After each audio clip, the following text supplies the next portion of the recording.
Olá, meu nome é Hélio Goldstein e eu sou diretor de cinema e documentarista. Minha formação é jornalística.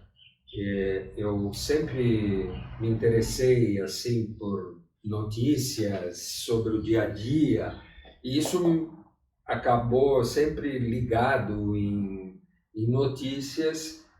E, por um lado, eu tinha dois vieses. Será um sonho de ser médico.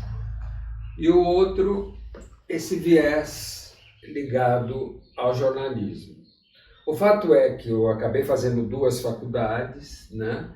E larguei no meio a outra faculdade voltada à medicina e biomédicas, né? Agora, minha formação jornalística começa lá atrás, começa na Folha de São Paulo, onde eu entrei como estagiário, e como estagiário trabalhei num folhetim que havia de domingo, era um encarte de domingo, e lá aprendi bastante. Foram meses que esse estagiário, bem novinho, trabalhava com profissionais já consagrados. Foi uma grande oportunidade. Porém, havia um porém. Eu não tinha o curso de jornalismo ainda. E eu omiti isso. A Folha de São Paulo, está horrível lá o latim. Foi só a gente falar que parou. Acho que agora vai. Tudo de novo, não? Acho que pode voltar num ponto ali do estagiário. Quando você começou a falar do estágio e tal. Estagiário.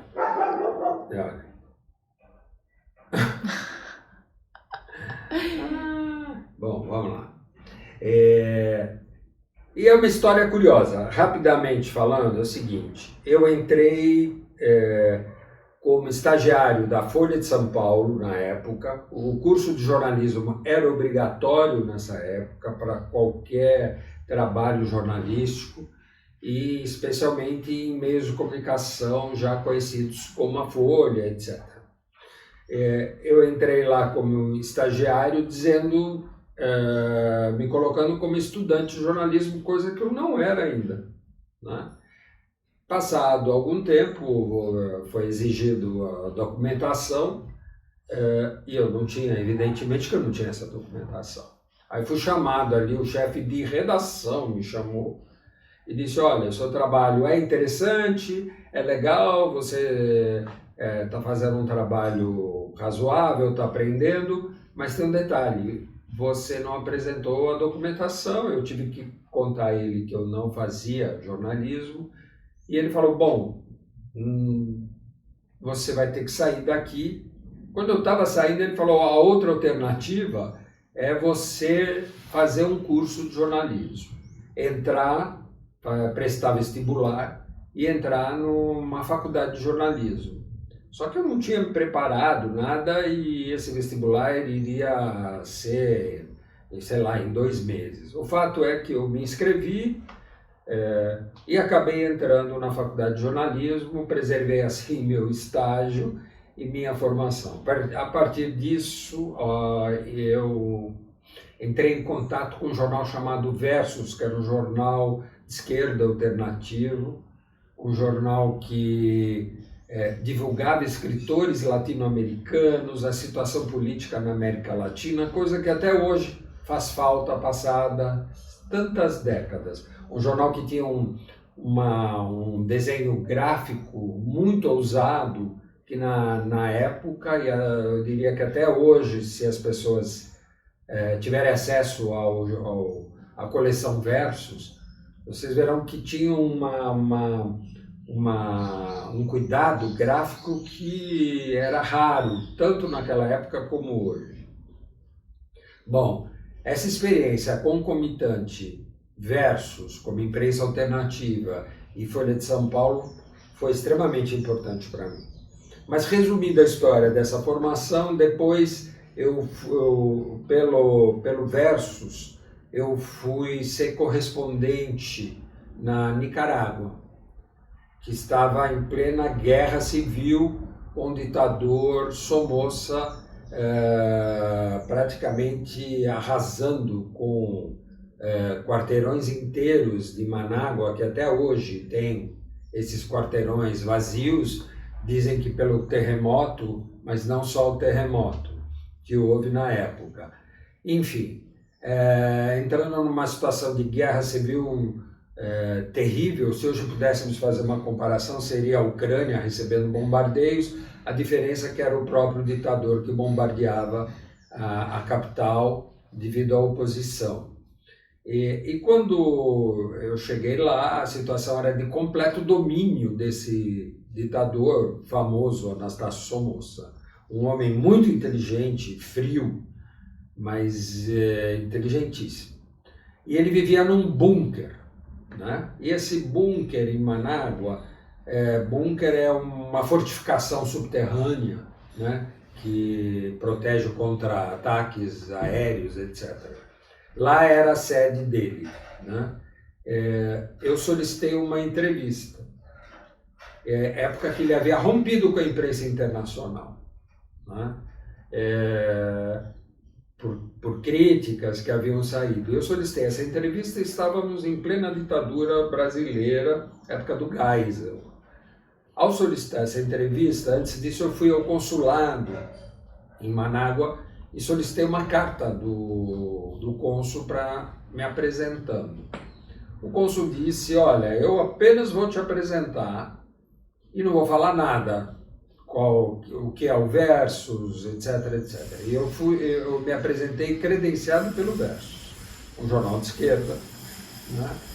Mas creio que na época não havia internet, não havia nenhuma facilidade como hoje, etc e tal. Versus, a minha teoria é que eles acreditavam se tratar de algo parecido com a revista Veja. E aí eu solicitei a credencial e nesses 15 dias trabalhei, entrevistei os sandinistas, que eram uma oposição armada a essa ditadura, e durante esses 15 dias fiz esse trabalho. Quando eu já estava saindo, eu recebi um aviso de que o presidente Anastácio Somoza falaria comigo, uma entrevista. Uma surpresa total, né? E, evidente, me preparei, fomos ao bunker, quando eu falo fomos, eu contratei uma fotógrafa, porque não tinha, contratei uma fotógrafa que era da Frente Sandinista, para conhecer o bunker. Então, esse episódio é incrível. Nós entrevistamos o Somoza, eu entrevistei o Somoza, ela fotografou, e nessa entrevista, acabou sendo uma entrevista histórica, porque ele falava, onde ele dizia que seu filho seria o sucessor, havia a Guarda, né, Nacional, que o filho dele, que dirigia a Guarda Nacional, uma associação miliciana, se compararmos hoje, que ele seria o seu sucessor.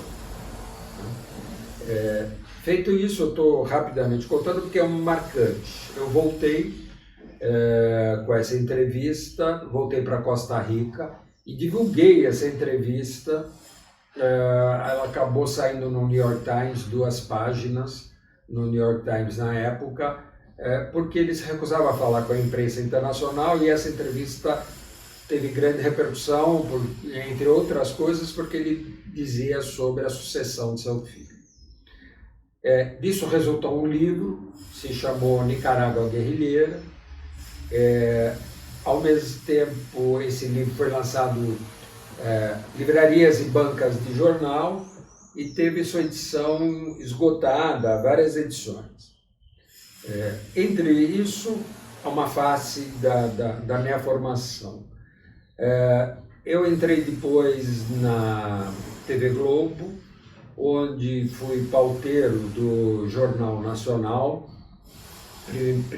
pauteiro do Jornal Nacional por vários anos, né? Então havia essa experiência adquirida ao longo do dia a dia como pauteiro do Jornal Nacional, responsável pelas pautas de São Paulo, dos jornais locais e também do Jornal de Rede, que na época tinha uma reunião que se chamava Caixa de Sapato, onde você falava com o rio em torno de um aparelhinho, né?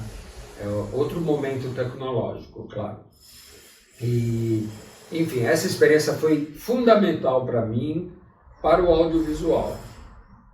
Do Jornal Nacional eu passei para o Fantástico, onde fiz produção de reportagem, direção de reportagens, algumas ganharam prêmios, etc, etc, ao lado de Mônica Teixeira, que era repórter, e Narciso Calili, que dirigia a sede, a redação em São Paulo.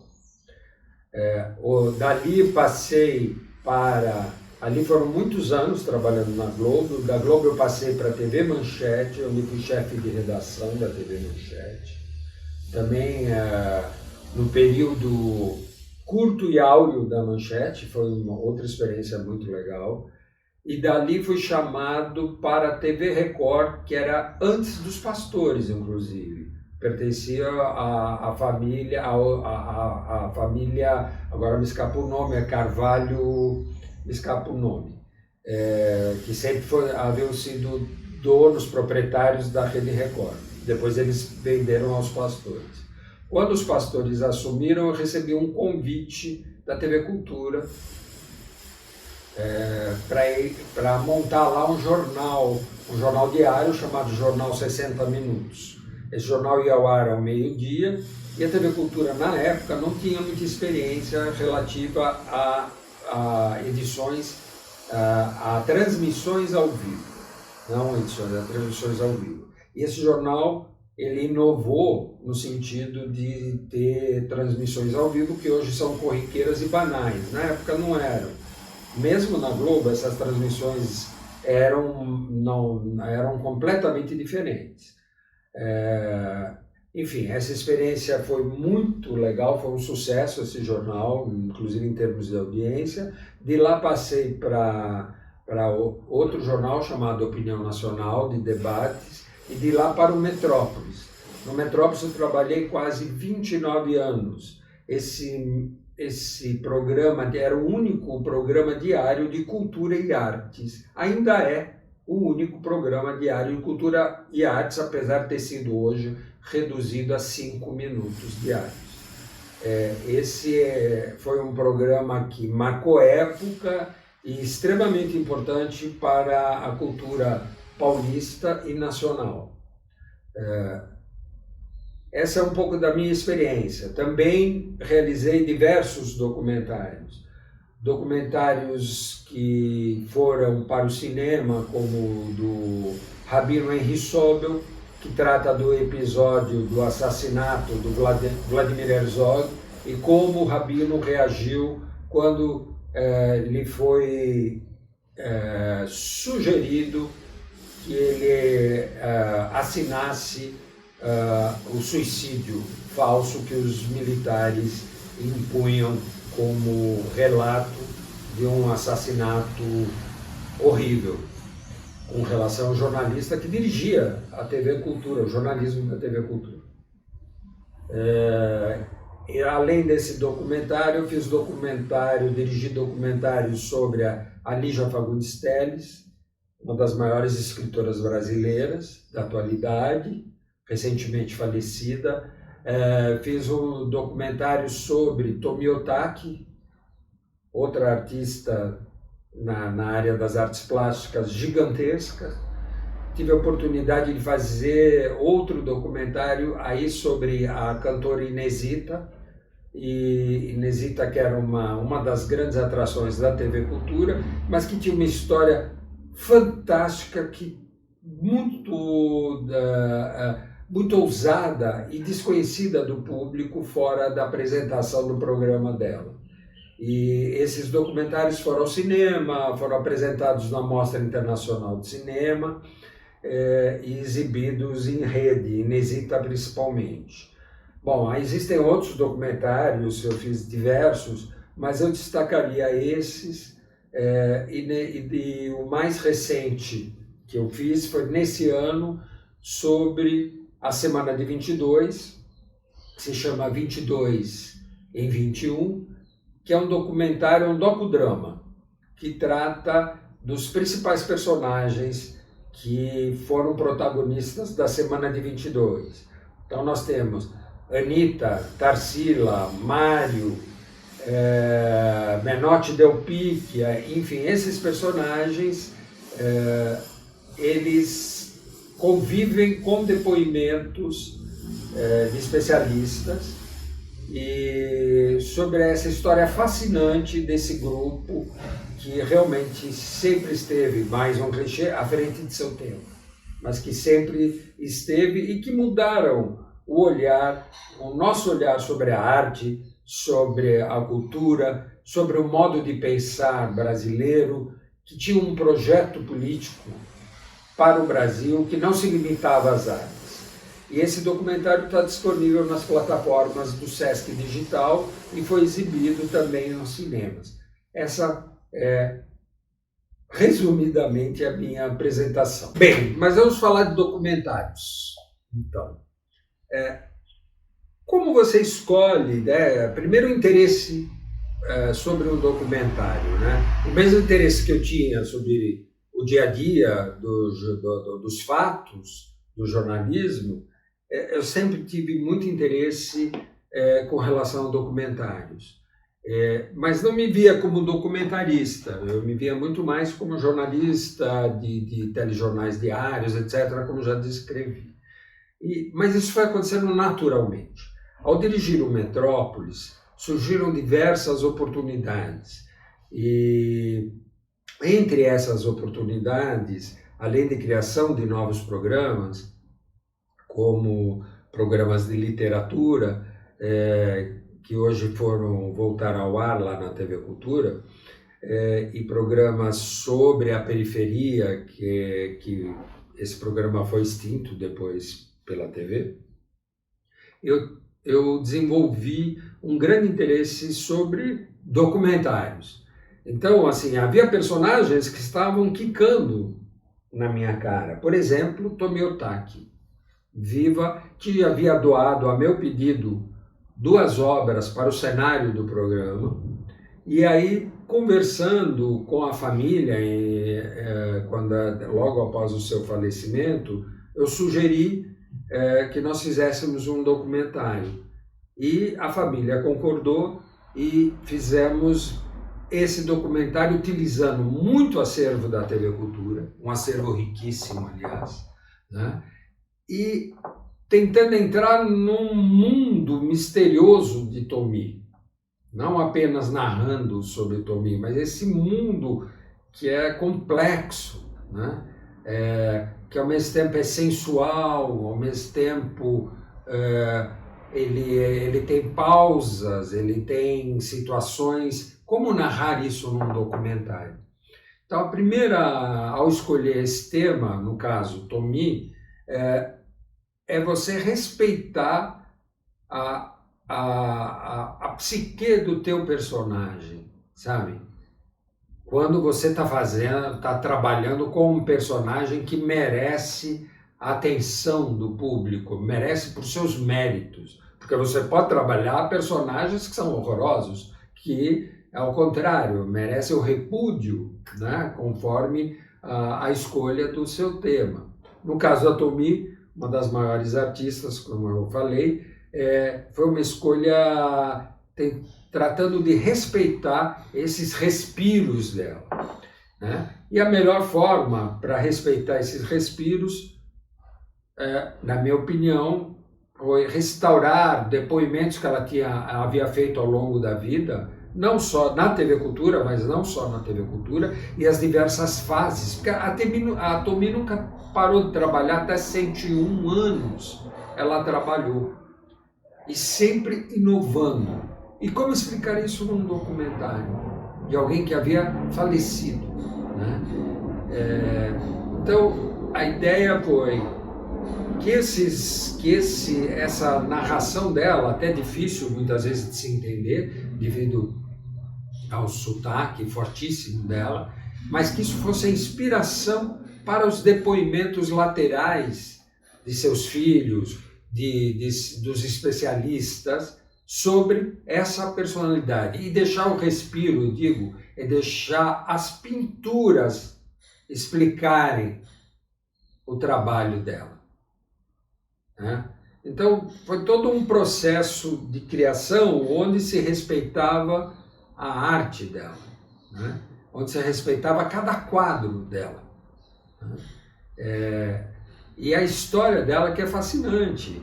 Imigrante que começa a pintar tarde na vida e se separa do marido, o marido desaparece, ele abandonando ela com seus 2 filhos, e ela tem que enfrentar essa situação e ao mesmo tempo pintando.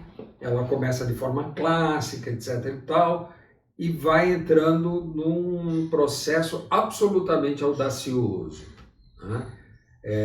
Talvez esses desafios tenham feito dela essa artista que a gente admira tanto. E eu espero que o documentário tenha passado isso, eu imagino que sim, porque ele teve uma ótima repercussão. Bem, estávamos falando exatamente sobre a escolha do tema, a forma, no momento que você escolhe o tema, eu estou usando como exemplo Hatomi Otaki, quais são os recursos que você vai ter. Você precisa avaliar sempre. Escolhi o tema, mas os recursos são impossíveis. Quais recursos? Primeiro, o personagem que você escolheu há imagens disponíveis em movimento sobre ele? Pode ser também imagens que não são imagens em movimento, fotos, etc. Ou seja, há imagem que possibilite uma riqueza audiovisual.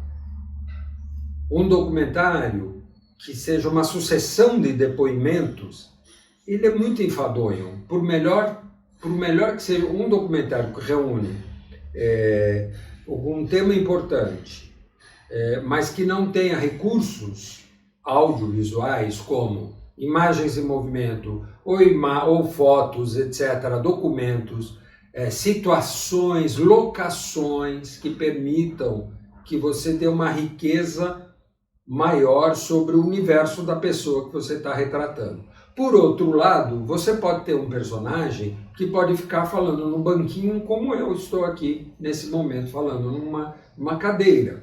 Se ele for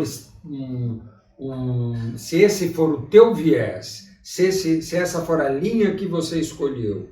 Eu posso citar, por exemplo, o documentário sobre o Caetano Veloso, que o Renato Terra fez, que é num cenário, uma parede, Caetano, né? Caetano Veloso e uma cadeira.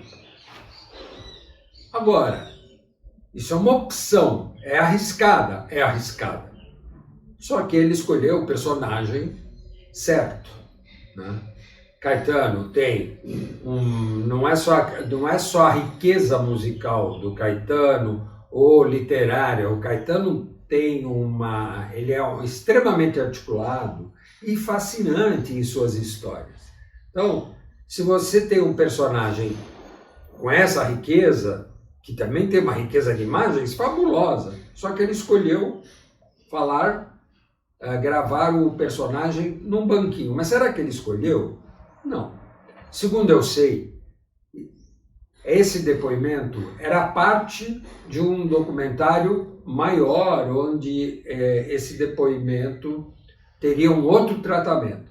Só que ele foi tão importante, tão rico, que se transformou num documentário com a simplicidade de um cenário. Então, todas essas preocupações que nós temos de buscar imagens, buscar uma pesquisa rigorosa, eu não gosto muito da palavra rigorosa, mas uma pesquisa bem feita sobre a quem você vai retratar, depois a forma como você vai retratar, se num estúdio, se fora. Um estúdio sempre é melhor porque você controla o ambiente é controlado. Por exemplo, agora eu estava gravando e meus cachorros começaram a latir, porque eu trabalho em home office também, quando estou em produção, pré-produção, e os cachorros começaram a latir. tive que cortar para voltar a esse depoimento, certo? Só que eu controlei. Numa situação de rua, eu não controlaria, certo? Estou mostrando isso, parece banal, mas não é banal. São escolhas que nós fazemos. E saber, nós vamos ter orçamento para essa riqueza de imagens? Como nós vamos retratar o tema escolhido, né? Isso são definições que precisam sair antes de qualquer produção, execução da produção. Antes da venda, entre aspas, que eu digo, da tua ideia. Tua ideia, quando você for realizá-la, a pesquisa já precisa mostrar a você quais são as possibilidades e caminhos para a tua decisão. Você vai entrevistar alguém sobre essa personalidade, no caso, ela fala bem ou ela apenas escreve bem? Ela canta ou ela canta, mas também consegue expressar suas ideias através de um depoimento. Nem todo mundo faz isso. A expressão, ou seja, você ter uma articulação forte, importante.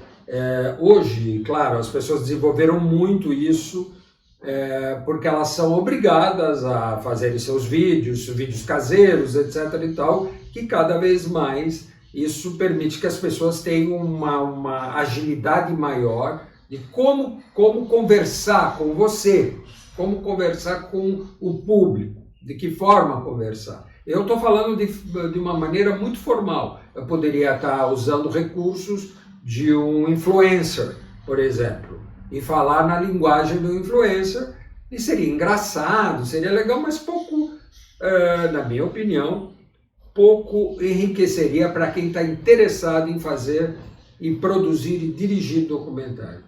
Documentário é algo que você precisa pensar assim: minha mãe assistiria esse documentário, que não é o tema de interesse dela?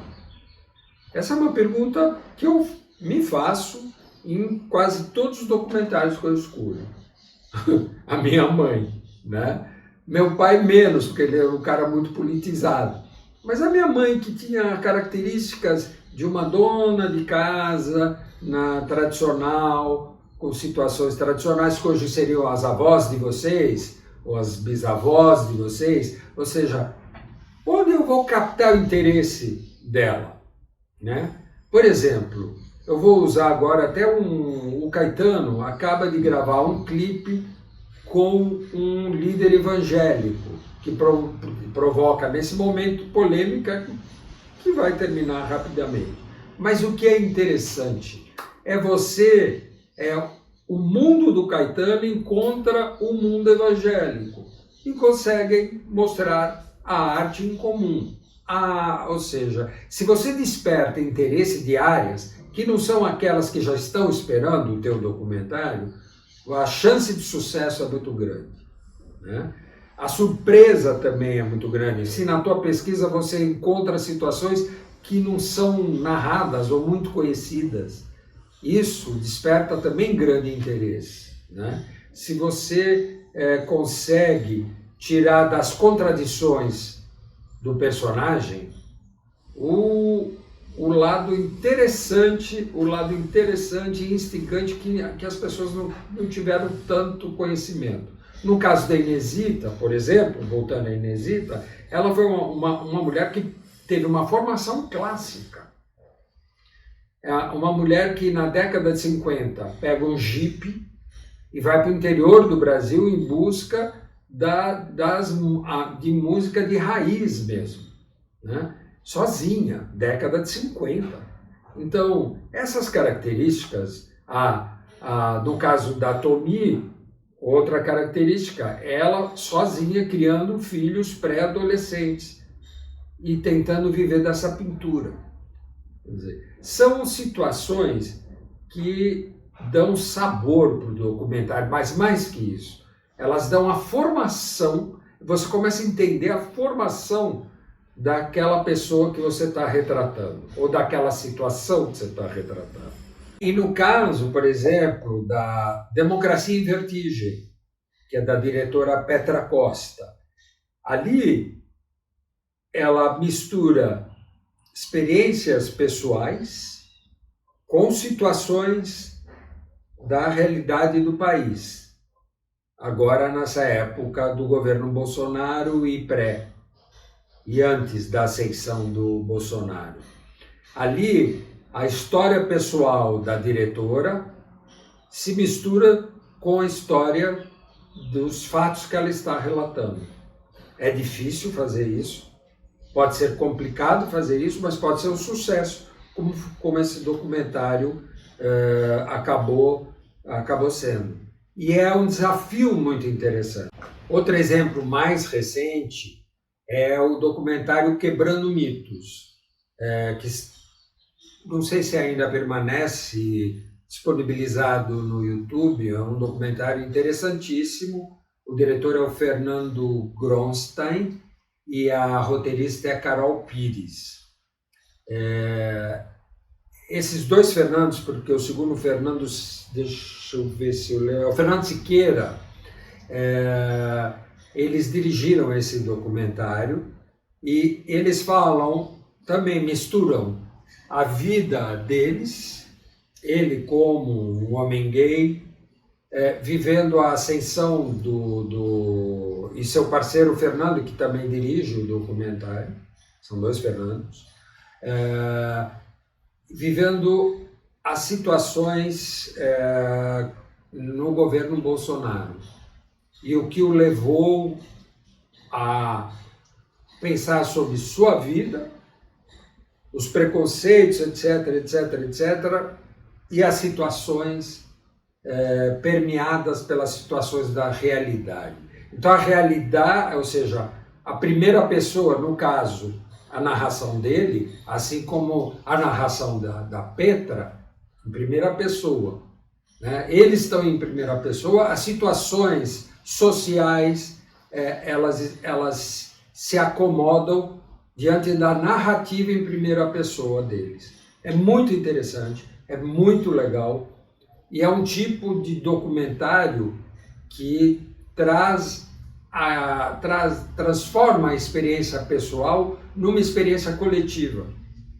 E isso me parece uma das funções do documentário também. Você transformar a experiência pessoal de um personagem, que pode ser o próprio diretor ou a diretora, ou um personagem como Inesita, ou uma situação de vários personagens, como eu fiz agora na semana de 22, né? São situações pessoais e situações reais. Né?